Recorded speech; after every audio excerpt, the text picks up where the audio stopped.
It's time for the economics lightning round. Should you be free to organize a union? Well, of course you should. You have a constitutional right in this country to associate with whomever you choose. The question is, should that union that you form, should they be able to compel your employer to deal with them? And I would say in a free market, no. If he wants to, great. If he doesn't, go find another boss. Next on the economic lightning round, unions. Without them, you'd have a race to the bottom. That's what I always hear from people who support unions. Weren't for the unions, they'd be paying us nothing. I don't belong to a union, and I make a very good income. I did it because I have a job skill. We don't have a problem with a race to the bottom because people have bosses that are too parsimonious to give them a reasonable paycheck. The problem that we have is these people have too few job skills. Become worthwhile to your employer.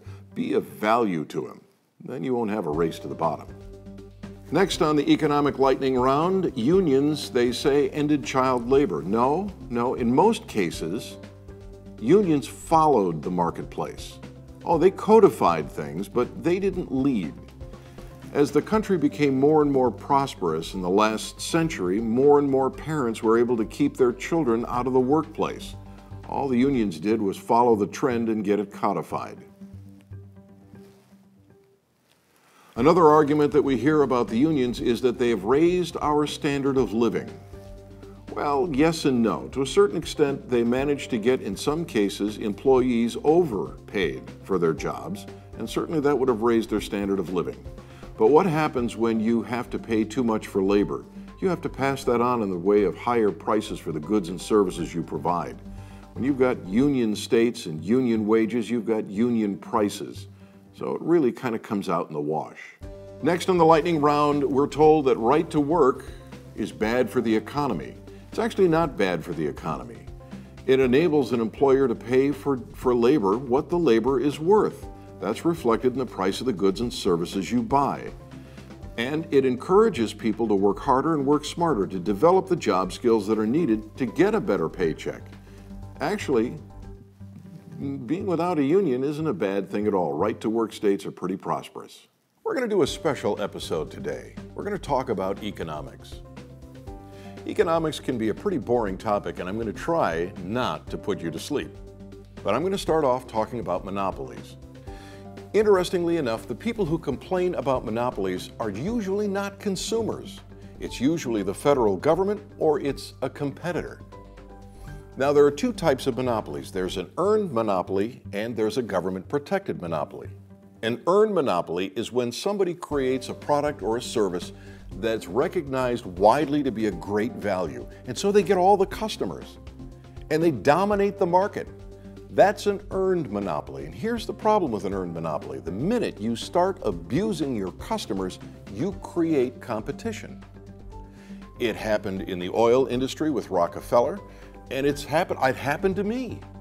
I'll give you a brief story. My sister put a security system in her house. Honeywell came in and did it, and it cost somewhere in the neighborhood of $5,000. When I found out, I thought, wow, that's a lot of money. I looked into it and found out I could do the same job for a fraction of the cost. I started a security and alarm company, a very successful one. That's what an earned monopoly does. It makes the company work hard to keep its customer base. The minute they overcharge or abuse their customers, they create competition, just like they created me in the alarm industry. Now, there's another kind of monopoly, and it's a dangerous one. That's a government-protected monopoly. The phone company used to have one, AT&T. That's why at one time it cost 25 cents a minute to make a long-distance phone call. Today, you can make long-distance phone calls for free because the government no longer protects that monopoly. So your economics lesson is, if it's an earned monopoly, it's a good thing. If it's a protected by government monopoly, it's expensive and dangerous for you.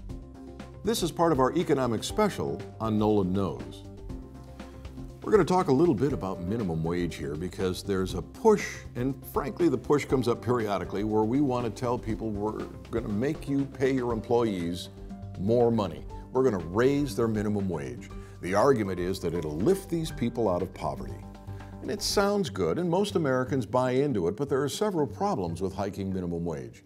First, If it really worked, why wouldn't we go to third world countries and countries like Mexico and tell them, raise your minimum wage? And then we wouldn't have to give them any kind of tax dollars from the United States because we'd be lifting them out of poverty. The reason we don't do it is because, frankly, it doesn't work. I'll tell you what does happen, though. You end up losing employees. They get replaced by machinery. That's why you have ATM machines and why when you go into the grocery store now, you can check yourself out. That's why when you go to the gas station, you get to self-serve, because these employers can save money and put in a machine. It's a capital investment. They'll write it off. The machine won't call in sick. It won't need health care. It's a real good investment. And if you force an employer to pay more for labor than labor is worth, that's one of the avenues they have to get out from under the burden. They also have job displacement.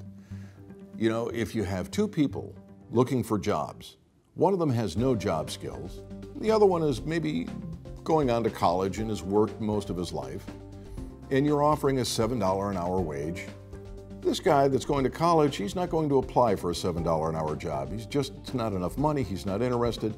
This guy gets considered. He's the one that might get the job.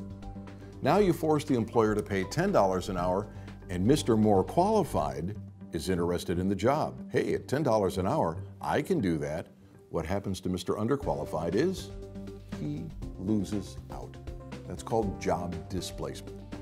Nolan says no to minimum wage.